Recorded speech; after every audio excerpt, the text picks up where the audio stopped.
इस चैनल पर आपका स्वागत है। इस वीडियो में हम लोग डिस्कस करेंगे कि कॉस्टिव सेंटेंस क्या होता है, इसका यूज़ हम कहाँ कर सकते हैं, किस कंडीशन में इसका यूज़ कर सकते हैं, और कुछ सिंटैक्स जानेंगे, कुछ रूल्स जानेंगे, और साथ ही साथ एग्जाम्पल के साथ जो आपको उसे समझने में आसान बनाएगा। सो चलिए start. Condition to use causative sentence, इसका यूज़ मेनली हम लोग थ्री पर्पस से कर सकते हैं।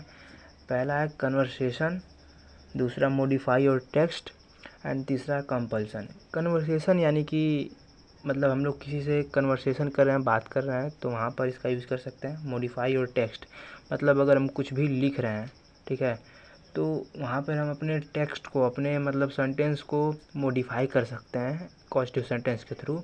एंड कंपल्सन, कोई भी काम यदि किसी के दबाव में किया जाता है, किसी के मजबूरी में किया जाता है, मतलब किसी के अंडर में किया जाता है, तो हम वहाँ पर इसका यूज़ कर सकते हैं।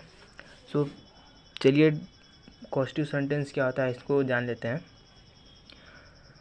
The sentence in which the subject is not actually doer of the verb means, इसका मतलब ये है कि कॉस्टिव सेंटेंस का जो सब्जेक्ट होता है, मतलब जो डोयर होता है, ये स्वयं कार्य न करवा कर, ध्यान दीजिएगा, स्वयं कार्य न करवा के, ठीक है, दूसरों से कार्य करवाता है। जनरली कॉस्टिव सेंटेंस में दो ही चीज़ें आती हैं जिसे ज़्यादातर समझना ज़रूरी है।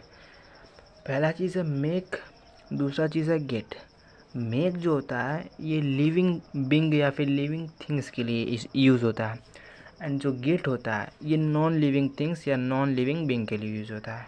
ठीक, अभी कुछ एग्जांपल दिया जाएगा नीचे, जिससे आप समझ जाएंगे कि लिविंग थिंग किस पर्पज़ के लिए और non living Bing, non living things किस पर्पज़ के लिए यूज़ हो रहा है। ठीक, let us come on the main point. Rule for make. अभी तक हमने ये जाना कि कॉस्टिव सेंटेंस क्या होता है, किस पर्पस के लिए इसका यूज़ करते हैं, और मतलब कहाँ कहाँ इसका यूज़ कर सकते हैं। तो अब पहली चीज़ हम ये जानेंगे कि जो मेक है इसका यूज़ हम कैसे कर सकते हैं।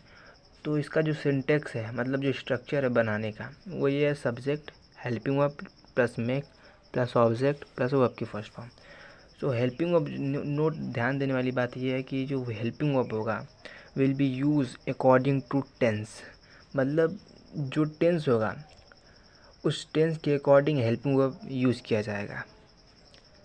चलिए एग्जाम्पल के थ्रू समझते हैं। राघव उससे खिलवा रहा है, मतलब स्वयं वो खाना नहीं खा सकता या फिर कुछ भी खा नहीं सकता, तो किसी दूसरे की मदद से खाना खा रहा है। तो इसे हम कैसे, पहले इस सिंटेक्स के हिसाब, सिंटेक्स को देख लीजिए एक बार दोबारा। Subject, helping verb, make, object plus verb की फर्स्ट फॉर्म। हमारा सेंटेंस क्या है, राघव उससे खिलवा रहा है। तो राघव यहाँ पे सब्जेक्ट है, और टेंस हमारा अभी मैंने बताया कि प्रेजेंट कॉन्टिन्यूअस है, इसलिए हेल्पिंग वर्ब सिंगुलर के साथ इज लगेगा, and make singular I N G. So Raghav is making, object है यहाँ पर हिम, और कोई भी चीज़ जब किसी के द्वारा खिलवाया जाता है कोई भी चीज़, तो वहाँ पे फीड होता है उसका मीन्स। और हालांकि सिंटेक्स के हिसाब से हमारा जो वर्ब होगा वो फर्स्ट फॉर्म होगा, ठीक है। यहाँ पे मेक में हम आईएनजी लगाएंगे, लेकिन जो हमारा जो मेन हमारा वर्ब है वो यहाँ पे खिलवाने का काम कराया जा रहा है ना, तो यहाँ पर ये वर्ब की फर्स्ट फॉर्म होगा। So Raghav is making him feed.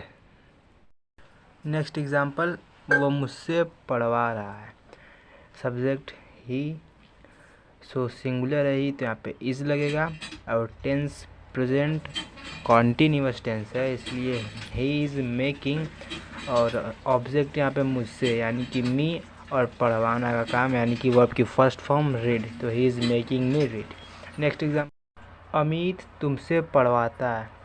So Amit present repeat tense है, तो मेक्स एस लग जाएगा सिंगुलर के साथ, यू, और रीड वर्ब की फर्स्ट फॉर्म।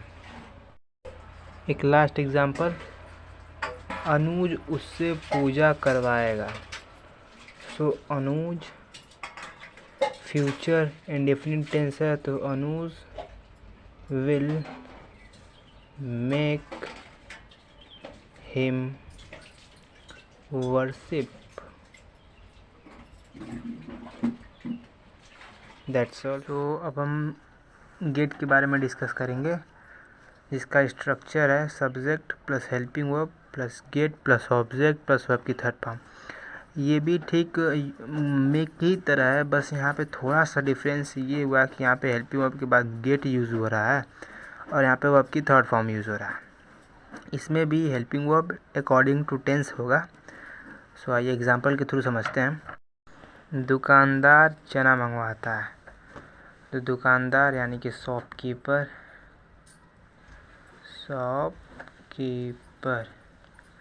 प्रेजेंट इंडेफिनिट यानी कि गेट, और हालांकि ये सिंगुलर है तो गेट्स हो जाएगा। उसके बाद ऑब्जेक्ट यहाँ पे क्या है, हमारा नॉन लिविंग बीइंग है, ठीक।